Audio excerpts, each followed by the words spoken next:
This episode includes the following content warnings: drug use, alcohol, enclosed spaces, death, and ghosts. If at any moment through this episode you need to step away, please do so and come back when you are comfortable to rejoin us. Sirens. The sound echoes, reverberates. Mingled with the sound of sirens is the sound of many voices yelling over each other. There's screams in there too. The vision is blurry. There are bright lights above you. The walls are white, but you don't know where you are. You feel the breathing in your chest is heavy.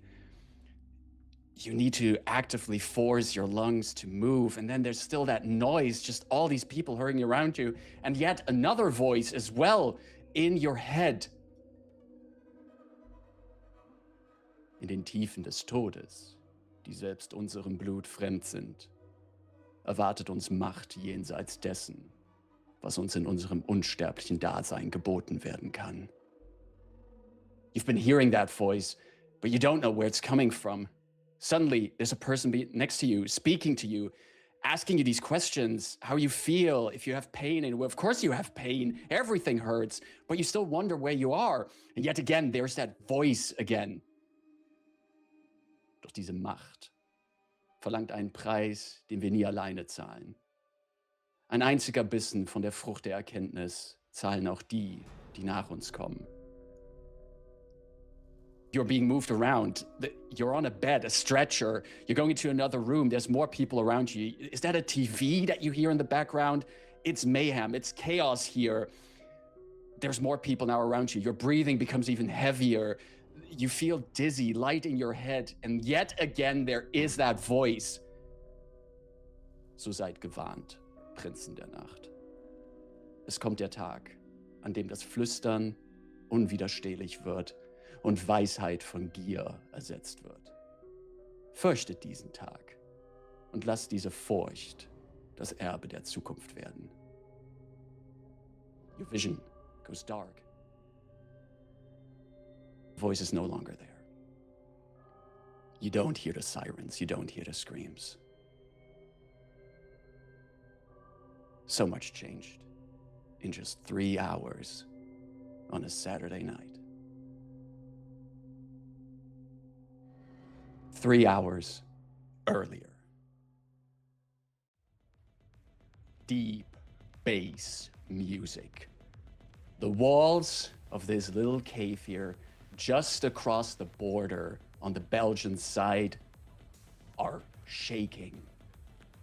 The DJ has put on a completely new set for this party. New tracks, new beats, and the crowd is loving it. Lights and lasers fill the room, a smoke machine creates atmosphere, and the people who have heard about this little, perhaps not so legal rave are having a great time. They are all deep enough in this cave that outside, no one's aware of what's going on. But the people in here definitely know that this is the place to be tonight. Leni, could you briefly describe yourself and tell us where we find you in this party? Leni Graf is a young white woman with shoulder-length brown hair, wearing red lipstick, a black Prada two-piece thing in pumps. It's cold down here, but she doesn't mind, so she's showing quite a bit of skin. And I imagine she's somewhere close to the entrance, if it's early enough in the night. I don't know where she is helping work the door. She has her own personal list of people VIPs that need to come in. And as we see her there, she sees a group of people come in, and she's like, "Hey, Susa, komm rein, komm rein! Ah, let's get fucked up tonight! Yes!" And sort of lets them in, and sort of looks towards a certain maybe shady type who isn't there is here for business, and makes eyes like they need party favors. The party favors are definitely arranged for these people. As we move away from the entrance, from where Leni is hanging, and go deeper into the crowd. Rowdy, would you briefly tell us what you're currently up to and what you look like? Rowdy Diver, she, her, is a tall white woman, looks probably like mid-30s, obviously much older, with long black hair, in a Victorian piece that has been modified to fit modern day standards, and leather pants. She's stroking the head of a tall gray wolf that's sitting next to her side. Oh, Lucian, you're so beautiful, my bet. It's her bond famulus. And she is casting her eyes around the crowd to make sure that everything is set. This is not the first rave she has thrown in this cave, but she's always suspicious, and she's always a little worried that something bad could happen that she didn't plan. And she's also tagging people as they come up to her as the meal or the vampires, because she's given this rave a new theme, a little on the nose. How are the people who are the meal or the vampire, are they marked in any way? Anything that lets them be distinguished? They're just there are two little dots, a pink one for the meal, a green one for the vampire, and of course, all the vampires are the humans. And then the vampires she knows are marked as the meals. It's more fun that way. Interesting. There's already quite some people who have been marked this way out on the dance floor, considering it's a fun little game, this nice little theme to the party. Rowdy, you would be in a position where you can also spot Leni not too far from around the entrance, basically giving you also the eyes for people who might need party favors. Is that something you would also maybe be handing out? She would definitely be handing them out, yes, to people. She would not be partaking at all. She's got a strict, she doesn't shit where she eats, so situation, except when it comes to other things, but no drugs, no drugs. Got to keep the skin as nice as she can for when she's back on the screen as a concurrent or a cyclical scream queen. As a cyclical scream queen, coming back and back again and again as a new person. Fantastic. The main chamber of this rave is also the largest part of this natural cave. But there are smaller sections that branch off from here. And some of them are just little nooks that some partygoers can retreat into, have a little bit of more private time with one another, or just take a little breather from all the partying. But one of these other rooms is a VIP area.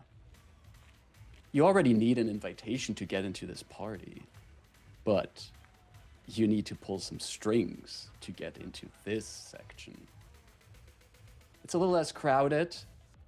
The sound from the main room does not echo too far into this room, so there's also a chance for conversation, for making deals. Currently seated here in this private area with a few bottles of champagne and a few pills on a little table between them are already some people who might be talking business. Two of them are in our coterie. Beatrice, what are you currently doing in this VIP room, and what do we see as you enter the scene? Beatrice enters the room and very naturally goes and sits down. As you see them walk, you see she's wearing black from head to toe, Black blouse, black pants, like slightly flared, and there's a buckle with a silver. There's a belt with a silver buckle on it, and she's wearing silver jewelry as well. Very pale skin. Um, doesn't seems to be actually like the pale skin is not just because she's a vampire, but also to fit the aesthetic. So the bangs are very short, hair is also dyed dark black. There's a blazer hanging loosely around her shoulders as she goes and sits down. I did ask for proof of concept. Seems to work quite well here. And as you say that, we briefly skim over the other parties who have presented this proof of concept. But also present here is La Patrona. Geraldina, what are you currently doing, and who do we see as we pan over to you? No, I heard very good things about it. Listen, tell them to put on the izquierda derecha, the links rex, the links rex. Yes, yes. Play it 2 times and then double the price. I know what I'm talking. Do the links rex. Okay, okay. And Geraldina is a very tall, barrel-bodied, imposing, like 190 tall woman with leathery olive skin. She presents as late 40s, mid 50s. Her hair tightly bundled up, very voluminous on top, with a lot of gray streaks through it. Wearing looks to be very comfortable, baggy suit jacket, and on her fingers and wrists, like very expensive watches, bracelets, chunky gold jewelry. The person you've been given these instructions to is, of course, one of the people in your employ who is running tonight a double job as a bit of like a sidekick to you, but also making sure that things go according to plan during the rave. And he's quickly taking those like, yeah, okay, duidelijk, gaan we regelen. And he just wanders off and goes out of the VIP room as it's mostly now Geraldina and Beatrice. You are in there because both of you are also expecting a potential business partner tonight. Querida Schatje, hello. Hello, dear. It is good to see you. Yes, welcome. Are you a dancer? Well, I tried a bit back in the 20s. It doesn't fit me quite that well. Have you seen how they dance? Do you know how they dance here? It is like they have gatos en los pantalones, just constantly like kicking the ground. You make it sound quite fun. But I do think we have more important things going on right now. Maybe later. Well, consider this. They make it very loud. It's good for business, good for chatting. Right, I saw when I entered. You did promise that it would be the perfect place to move the product. I'm pretty sure that everyone back home will be quite pleased. I have the prettiest people on it. Talking about prettiest people. Leni, meanwhile, at the entrance where you're very heartily and friendly greeting people coming in. Ja, wir ballern heute! Yeah, wir gehen steil! One of them shouts as he wanders in with like two girls in tow. But then 2 people approach that are definitely on the list that you've been given, and that should be directed to the VIP lounge as quick as possible. They have a bit of a reputation. Not just in the local party scene,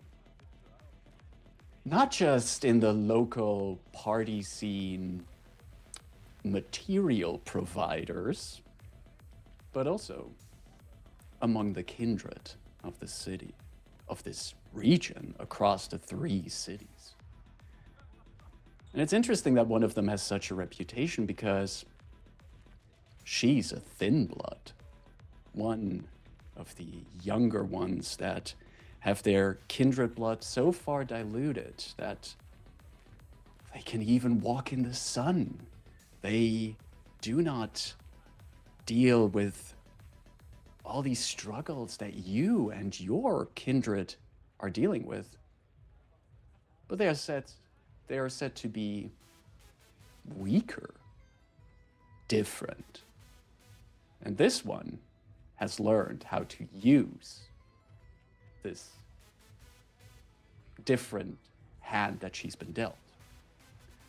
We are talking about the thin blood Mariska Franken.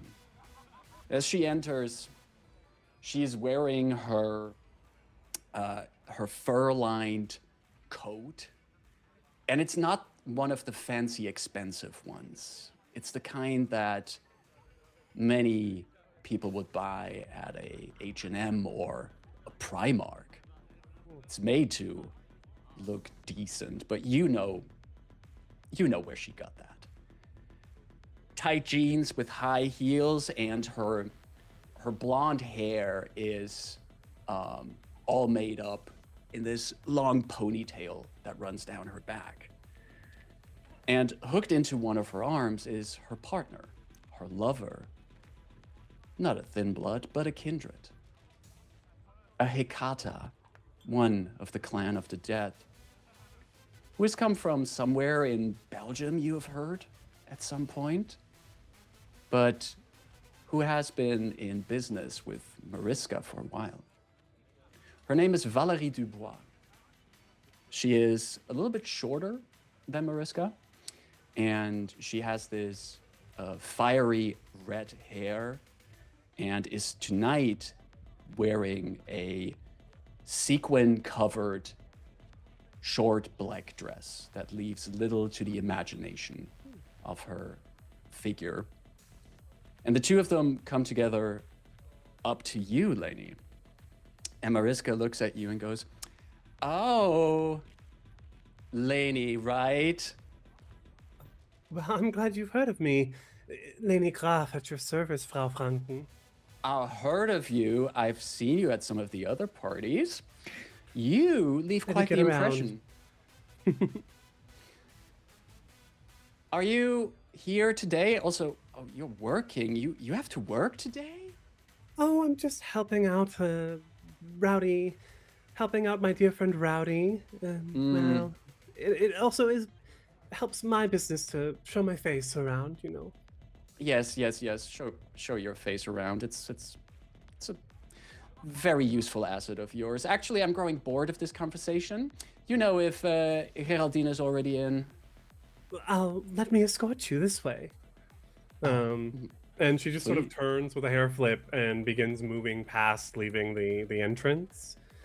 As she's weaving her way through the crowd, she's constantly moving to the music, just enjoying the deep beat that resonates here inside the caves. Absolutely. But she'll also, as we're moving, we'll try and lock eyes with Rowdy, if I can, because we've been trying to keep sight of one another. Yeah. And sort of just like twirl her hair a little bit and, you know, look who's here. Rowdy recognizes the sign immediately.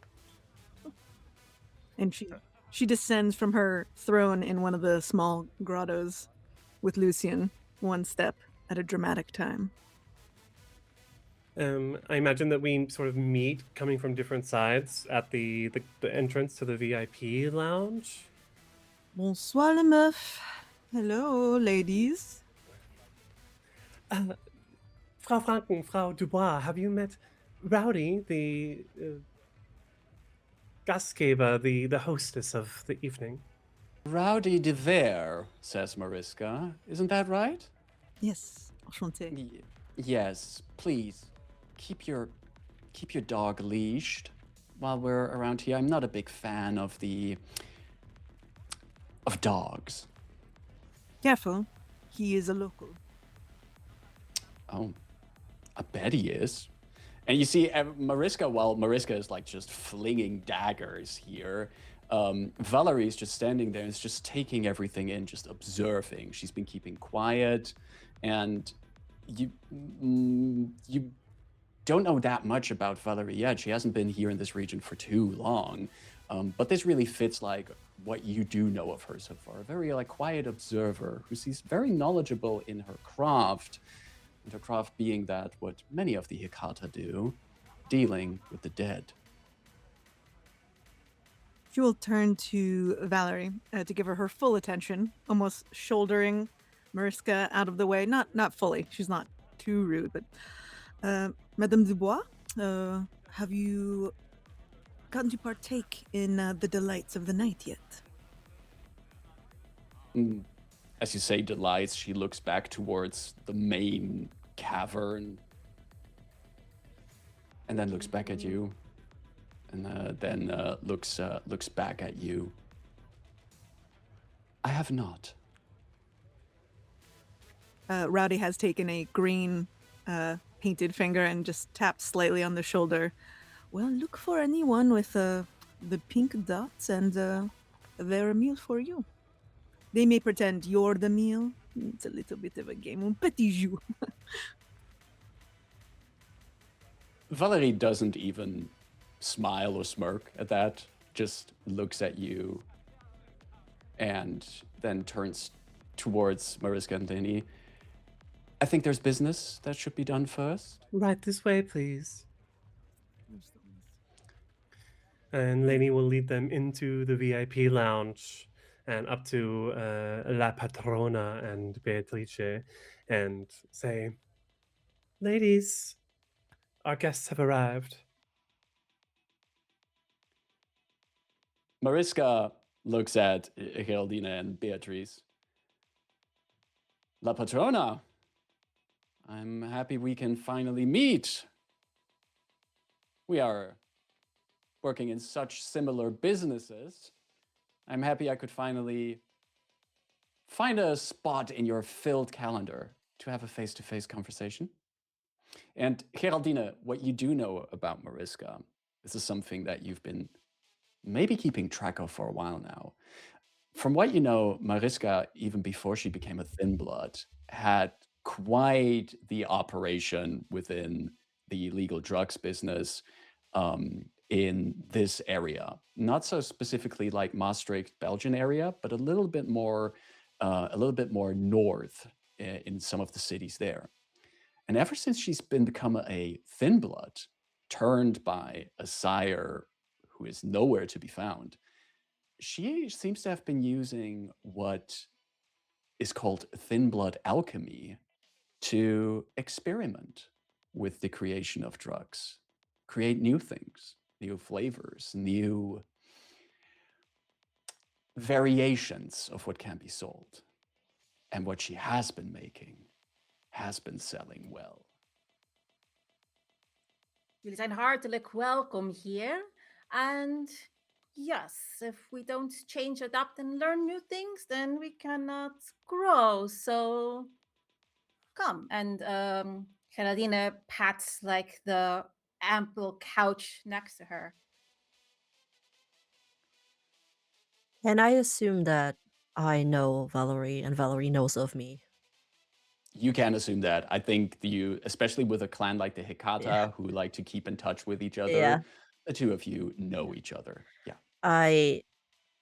As that has been said, Beatrice greets Valerie. It's like, dear, it is good to see you. It's been a while. And for those who have seen Valerie before with like her very short and to the point manner, Valerie's attitude changes the moment she starts speaking with Beatrice. There is a bit of a smile on her face. There is a kind of like implied respect and recognition for each other as members of the same blood of this reunited clan of the dead. And Valerie says, I'm glad to see you here tonight. I think I would actually get up and meet her as we greet each other and then kiss on each side I see you've been here for business. Well, then let's talk. Mariska is here for business, and my love is very serious about these things. I would like, once we are done with this, I wouldn't mind if we could have a word with just the two of us. Business that perhaps doesn't involve the others. We can. Yes. And Mariska, in the meantime, is already moving over to that couch, and she just like sits down on it and takes up 3/4 of the space on the couch. Just stretch it out, puts parts of her legs up on the couch, loses her jacket, and she has like this, just like this bright pink top under it. And you can see that she has one of her arms, her left arm, is completely covered in a tattoo sleeve of just these beautiful waves with these bright orange carp fish in there, a beautiful tattoo. And as she drops down on the couch, she goes, Geraldine, you've been doing really fine ever since you came into this place. I think I've been hearing some good stuff about the material that you push. Yes, meisjes, kom eens. And mentioning to Rowdy and Lena to come hop on the couch and sit like behind her. So there's clearly bodies that are all facing Mariska. Rowdy takes a seat but makes Lucian stand in the doorway to alert her of anything. Leni grabs a bottle of champagne from like a nearby holder and sort of like sits down on the couch and just swigs out of it. She has the eat food boon merit, so she can, as long as it's gone by sunrise, she can do what she wants. Perfect fit for the party girl who likes to imbibe all the good stuff. Mariska continues, but I do think there's a bit of a problem in the product that you sell. You have the reach, but you don't have the variatie, the different things on offer. You just sell what every small-time drugs runner is selling. How would you like getting in on something completely new? What is your pitch? And bear in mind, I always agree that sometimes a new flavor is good to have. But considering where we are, like, you're lucky that a good Suriname restaurant does well here, but anything else more wild and the customers are just not too interested. But I'm here to hear your pitch. She gestures over to Valerie, who walks over, and she stands next to Mariska, while Mariska pulls from the inside pocket of her jacket. She just pulls this little plastic bag. Like, you've seen thousands of those. This is the typical way of transporting your pills and other materials. And in there, she has this, this smallest portion of what looks like a grayish powder, not white, like really a clear gray tint to it. And she goes, we as kindred, we are given the weirdest things we can do. Ever since I've become part of this community, I've seen some of us grow claws out of their fingernails. I have seen people put on completely new faces. I have, unfortunately, as first I experienced how we can just be commanded by others with not a chance of resisting that. I think we all know who I'm talking about. And she says, but we never really tried to distill some of that power. Take that and see if we can put some of that weird magic that's been given to us into something that we can turn into pleasure. See, Have you been hearing about all of these ghost stories people have been telling in the past month? It's been over the news from time to time. There's some YouTubers who are making videos about it, but it's more than the usual, like, I saw a creepy thing in my garage. There's people all over the region who've been talking about seeing the dead. Even wachten. Wie zijn de cliënten? Humans? Mortals? Dat meen je niet. Well, I'm so serious that I can tell you that I did a little bit of a field test a little while ago. You want to know? You want to know what this exactly does? I mentioned to a goon to stand in front of the door with Rowdy's friend. With Lucian, yeah. As these two talk and there's this ghost talk comes up, Beatrice throws a look over to Valerie. Valerie just briefly locks eyes with you and gives you a gesture of like, let them finish. Valerie then like turns that little bag around and you see on the other side, there's been a word written with marker on the bag. It's a Dutch word. It says doodzonde, a Dutch expression for if something is a bloody shame, you call it a doodzonde. But it's also directly translated, death is sin. And she says, together with my love over here, we found a way of using the alchemy that I'm quite talented in to put a little bit of the essence of the dead into this little powder. For a human, take a little bit of that, huff it up your nose. You're not just going to feel lightheaded. You're going to literally see the dead. A wild experience, according to the few test clients that I've had.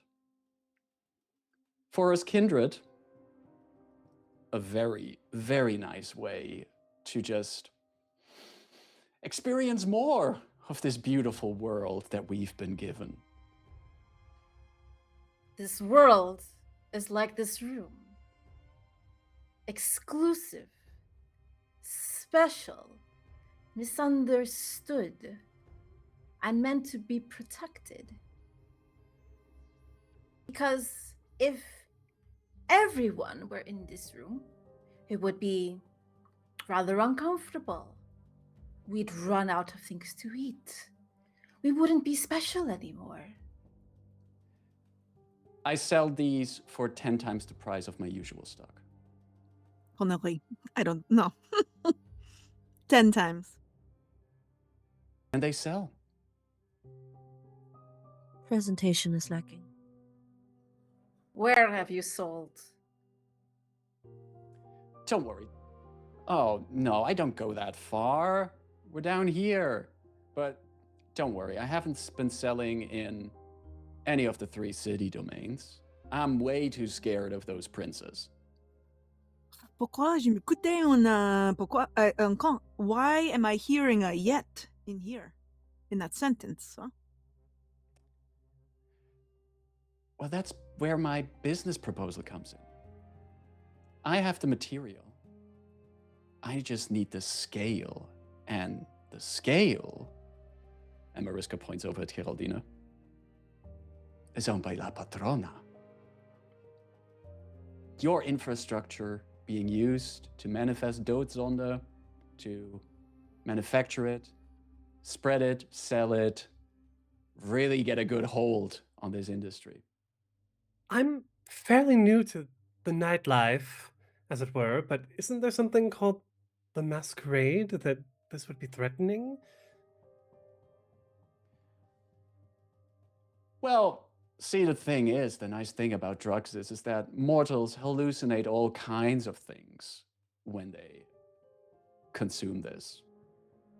Do you think anyone would believe someone who tells them they saw the ghost of their dead grandma after they put some strange gray powder up their nose? I guess not. And then someone sober comes along and analyzes your things, and then questions start being asked. Oh my God, Geraldine, don't act like our business isn't already filled with risk. No, Heraldina is right. There is a big risk. What exactly are you using? What kind of dead? There's the other element of the deal that I would propose a little bit of teamwork on. See, have you been hearing the rumors that some of the other kindred have been spreading that there are things hidden within the caves? Not just our cute little raves that you organize. So, like, I know they're technically like super secret, but everyone knows about them, trust me. But even deeper down in the caves, there's other things hidden. You mean the Nazi treasures? Well, I'm not really interested in those. Though I bet they would sell for a nice price. No, older things. Supernatural things. Where did you come across that information? As you say that, Beatrice, Valerie speaks up and goes, I have my sources, and there are some rumors of Tremere activity ever since the change of princes. These Tremere seem to have had some information on a certain magic that was interwoven with the land, connecting different churches within the region, and some powerful magic involved with them. From what I've found, all of that leads us underground to something that is very much related to the plane of the dead.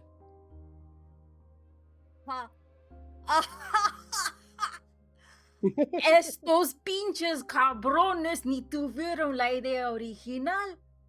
Se lo copiaron los putos ingleses. The way they ground up the mummies and put them into their little creams and into their little drinks.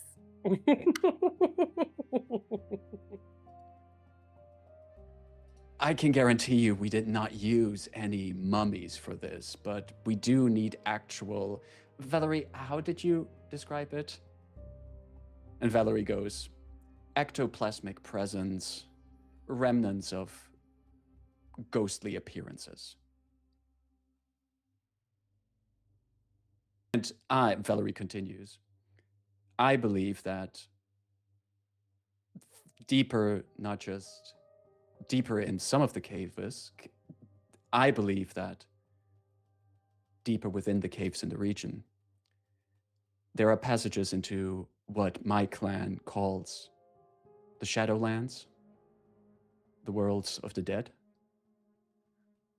And Mariska goes, yes, that esoteric stuff. What my love means here, if we can find access to that, if we can find that before those Tremere that have been snooping around, if we can find that before the princes find out more about that, and Valerie over here can work her magic on that, then we can use that supply of these ghosts to create this beautiful bit of Dozonda. And we have leverage over the other kindred in the area.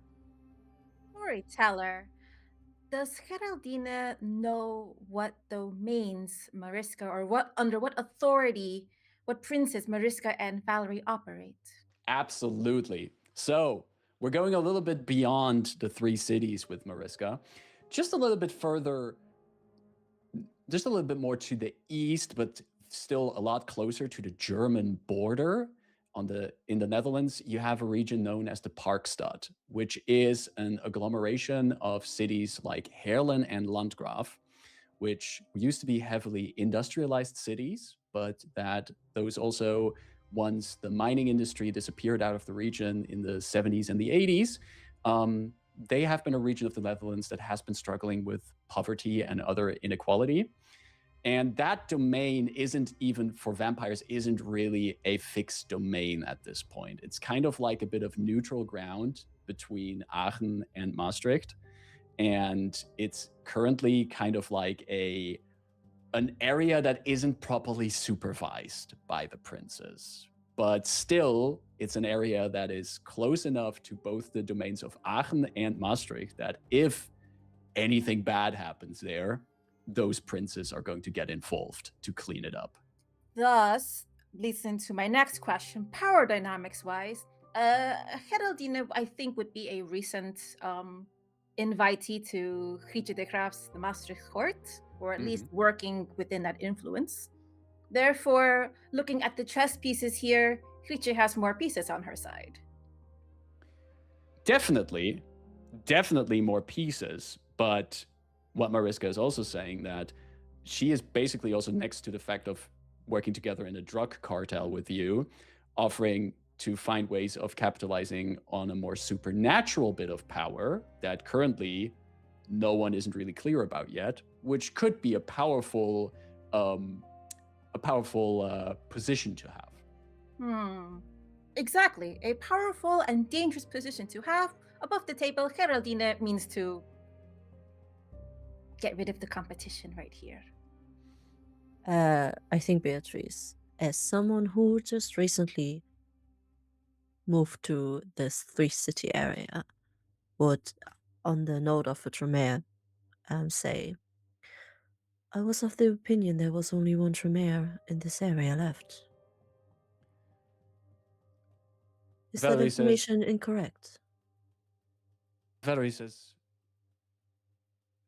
as far as we do know, there is only one left. The rumors that we heard is that Yassira El-Kaduri has been, well, dealt with by Prince Grietje. And there is still rumors that there's one remaining Tremere that used to be working together with the princes of the area who is still on the run. However, and Valerie wants to continue, but Mariska looks at her, gives her a look of like, don't you dare continuing. But Valerie does continue. Beatrice makes the note of that silent conversation. However, there are reports that going through the domain of Aachen, there has been another Tremere who has come from Düsseldorf, come looking for what has happened to that Tremere and what kind of knowledge that Tremere had.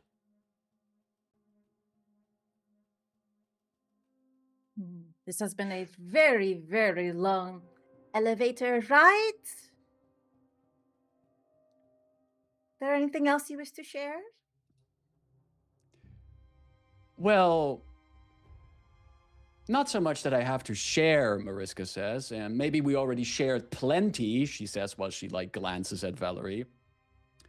I'm just thinking, how are you feeling about this? And as she says that, Beatrice, you have, one of your disciplines is premonition, is that correct? Yes. I would like to prompt you at this point for a free premonition that you're getting to make, which means that you can roll for me your resolve plus auspex to see what your premonition will get you. All right. You got exactly 2 successes on this roll. Beatrice, as you stand there and you take in this information, this revelation that apparently Valerie has been using some of the knowledge of your clan, and also that there is a Tremere presence here that you didn't know about. For a brief moment, you don't see the room in front of you. You see the entrance of the caves. It's all in black and white, but coming in with a bunch of other partygoers who are loud and rowdy. In this black and white vision, there's just one person who's fully in color. You don't know this person, but it's this kind of like early 20s male person who has this very like just maybe like this stubble across his cheeks, blonde hair combed back, and he's like pretending like he's coming in with all of these party goers, like, yeah, looking good, having fun for a good night, but he doesn't really fit in. He's not like the typical party goer here. Hmm. And as you see that, you flash back to the room here in the now.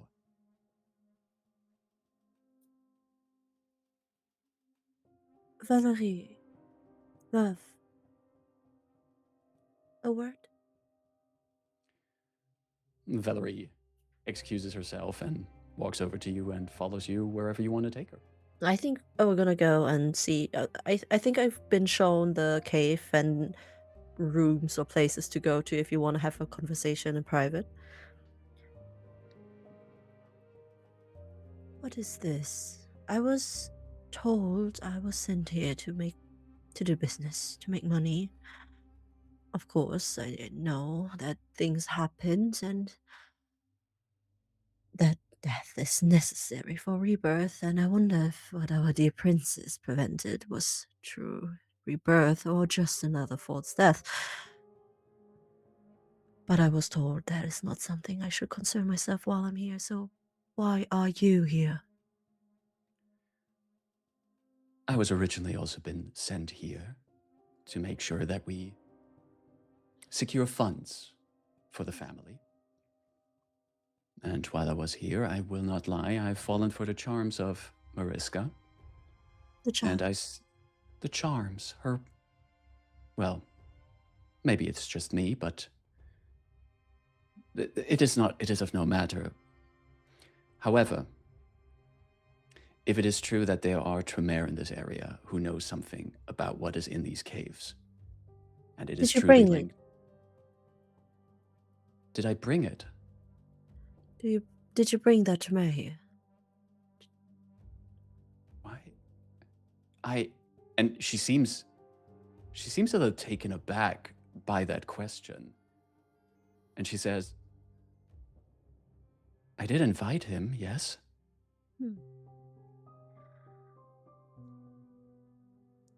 Well, I'm a bit confused, to be honest. A child so far away from death is the one that charms you, but We don't decide who we fall for, but what we can decide is what we do for the family. If this Tremere is coming here, which I think he is because I made a bit of a proposal to him, we might turn this into a very good situation for the family. does the family know? I have informed the parents. Well, I haven't talked to Mother in a while. She's very busy, but she has made it very clear to me that if there is a chance that we can find a potential access to the Shadowlands here, we have to secure it. It is not allowed to fall in the hands of the Tremere or any other clan. And if it is by way of using it as some source for some drug that these people want to sell and revel in, then so be it. Do you place your final death on your words? I will be changing business accordingly. I place the ashes of my final death on my own grave for this. All right. I will try to convince them then. That child is charming. Meanwhile, while you were having that conversation, still in the VIP lounge, the rest of you, Mariska has asked this question of like, how do you feel about this? What's going on there? I feel that you should not do this. Not do I what? feel that using such product on the mortals is inappropriate, needlessly risky, and a bad idea. So I take it you're not in on this then? I will not be part of sharing this exclusivity beyond our circles. Well, I think that one of the big problems of our people is that we're all so resilient to change and that we're all scary of trying something new. And you, La Patrona, are again proof of that. I think I would like to come in as that is being said, and having just talked to Valerie, I will move over to where La Patrona sits and sit down next to her, like right next to you, and put my hand on her thigh. Dear, it seems there has been a change. Our business relation. Well, it relies on this now. I've been told that I can only continue what we've formally talked about if this proceeds. Not with it, Maisha. This one who doesn't know proper protocols storms in, tells me how much a bad job I am doing, doesn't know their place here and in the whole world, frankly. Not with that one. Darling, you've been doing a quite wonderful job, actually. I do agree that the product could use some better presentation. Grey powder. Honestly, it wouldn't take long until people realize it's pretty much just death. But That is not convincing at all, Bea. yes, but again, dear, you need your money to be laundered, and my family needs this to happen. I can only provide my services to you if we hear them out and do certain things to provide closure. I think Carolina just looks like, what the fuck are they talking about to Rowdy and Lena? I feel like Rowdy might have given Lena the signal to like distract the guests somehow. What do I even do? Be yourself. Très belle, beautiful. Just talk to them. Be the bubbles, you know? The bubbles in the champagne, like you always are. So, Leni stands up, saunters over to Mariska, and if Mariska's spread out with her arms like on the couch, taking up that space, Leni will slide in, or just nestle into one of the arms, and say, "So, have you experienced the drug yourself, fed on a mortal who's taken it?" Mariska looks at you and she's like making very pretty eyes at you right now, really enjoying this attention. She goes, "What if I have? Would Then you I like to know what it feels like?" Yes, desperately. It's like leaving your own body and seeing what you've never seen before. You should just like sit down in the middle of a cemetery and just look at the memories people left there. As soon as she said the words leaving your body, Leni was sold. Well, I mean, I don't know what they're talking about, but maybe perhaps we could arrange a tasting. I would love personally to experience it. And I do have quite a lot of influence in the nightlife here in the Tri-City region. I've seen you at practically every party, Mariska says, so I can imagine that. And while you're still like leaning up against her, cradled in her arm, Mariska looks over to Carolina. How about this then? You got a good party going here. I have a sample. How about you let Leni hand out a little bit here at the party? See how it hits. See how the crowd responds. See how they then ask for more Niet afterwards. voor de gewone mensen. Alleen ons. That is my line. Not for the humans. And Rowdy's going to lean in and conspiratorially, but try to, maintain a little bit of. She's been an actress for a century, so. Listen, I don't like their idea, but what I'm worried about is this phantasmic jizz or whatever that's down in my caves. And as you know, as a Simiche, I'm trying to expand myself, ground myself. And if it's not them, it's someone else. So we either collect it ourselves and kill them, or we make a deal. Does that make sense, Hachaldine? Dearest,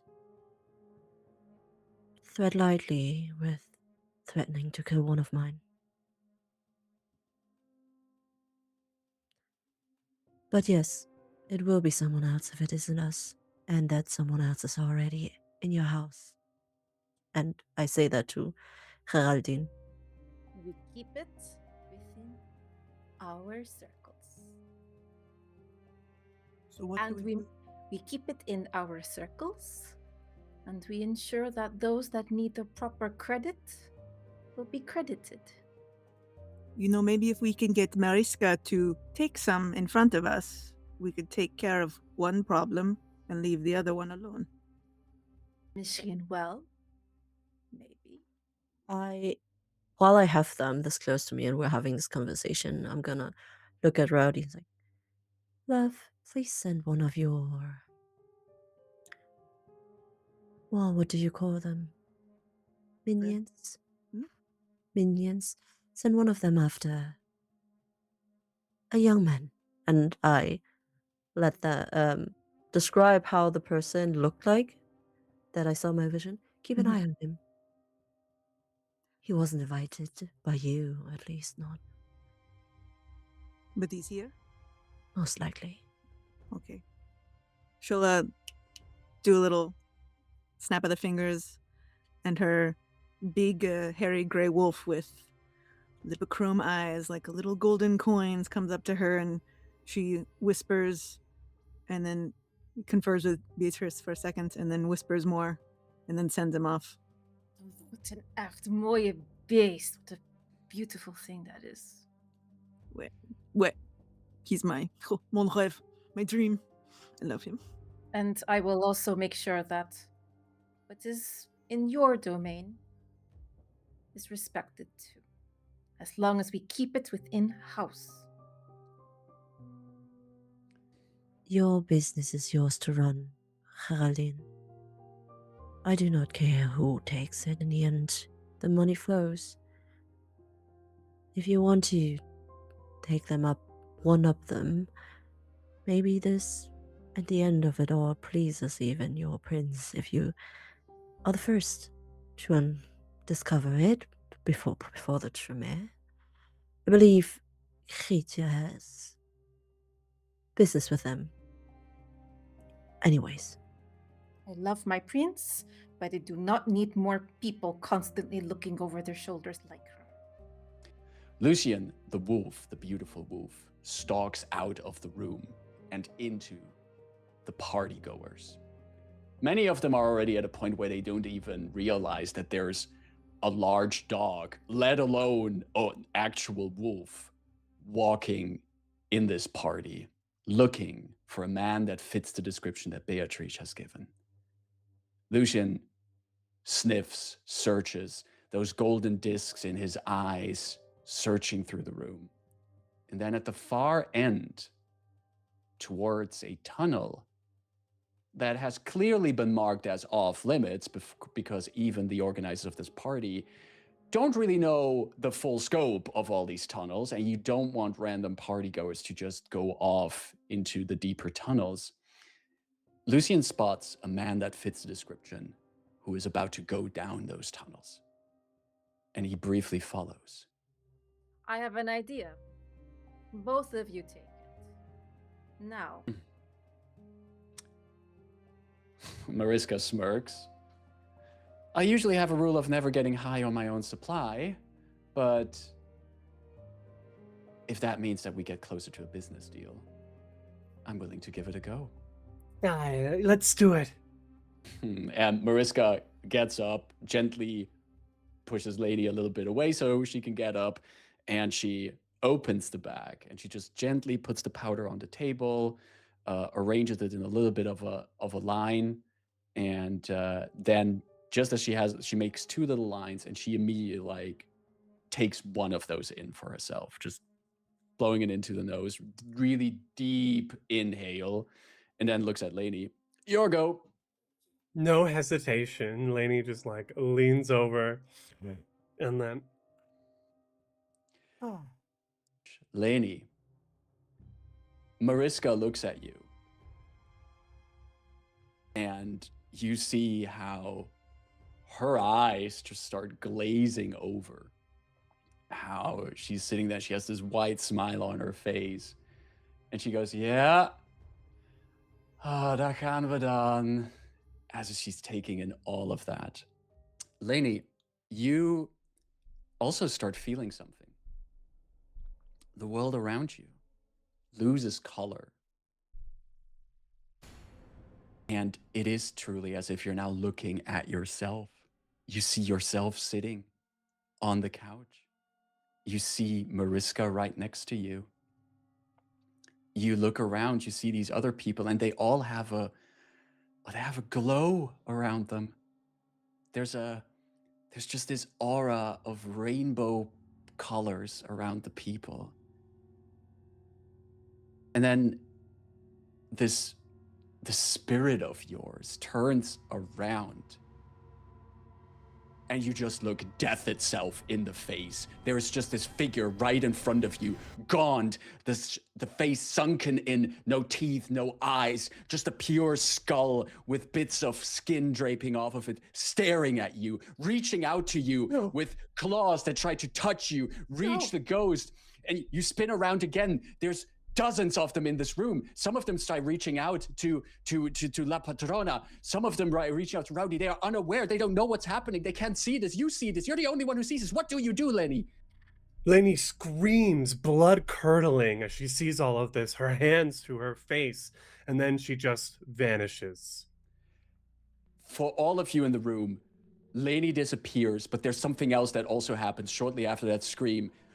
As Leni disappears, Mariska is right next to her, and Mariska becomes just completely stiff. Her entire movement freezes. Her eyes are hollow. She's just staring at the ceiling.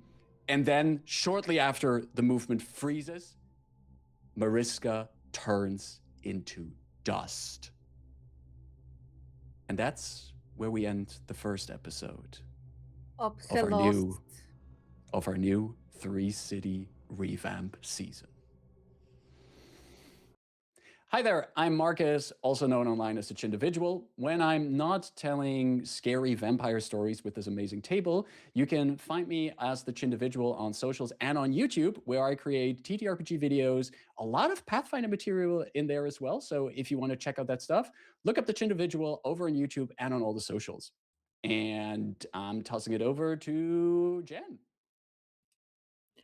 Hello, I have been Rowdy Diver. My name is Jen Vaughn. You can find me online at Haunted Vault Studios, my comics, TTRPGs, and narrative design for games. You can also find me on Instagram and Blue Sky at The Jenya. I recently have just finished or am currently finishing Brindlewood Bay over at Euphoria. So if you want the reverse of this game, cozy grannies with some cosmic horror, head on over there. Oh, it does take place in France too. Technically, quotes. But anyway, thank you. Hi everyone, I'm Toto. My pronouns are she, they, not an all of preference. And I'm a queer Asian diasporic artist and extra play performer from Germany. And you can find me almost anywhere under Todoroki on Blue Sky and Instagram. And where else you find me? I'm not sure where I am actually. Hi, I'm Chrifu Bernal. I've been playing Leni today. I am the executive producer and GM of the Tumble Through podcast, where you can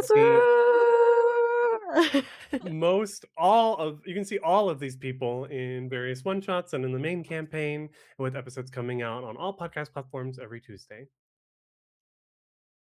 And my name is Aida. My pronouns are she and her. I'm a Latinic woman of color. I'm based in the Netherlands. I'm an immigrant here, and I've been playing Geraldine. I'm one of the co-founders here at Euphoria, and it has been fantastic to come back to this project, this game. You don't need to have watched the first season of our game, but you should, because it's a multi-award winning game that we are super proud of, and I think encapsulates what is really awesome about our multicultural, diverse, representative, and multilingual European community. And we love this so much, we had to come back. So thanks for hanging out with us, and we hope to see you next week. Bye.